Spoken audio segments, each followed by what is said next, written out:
Herkese merhaba arkadaşlar, kanalımıza hoş geldiniz. Güpsü Özay'ın doğum gününü Barış Arduç böyle kutladı.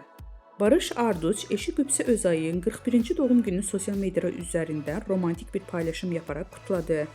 Güpsü Özay'ın 41. yaşına girmesiyle birlikte keyifli bir doğum günü kutlaması gerçekleştirildi.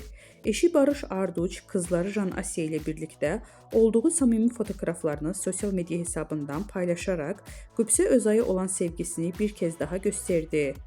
Özay'ın doğum günü kutlamasına dair sosyal medya paylaşımlarında coşkulu 1.41 iyi ki doğdun notunu düşerek mutlu anlarını takipçileriyle paylaştı.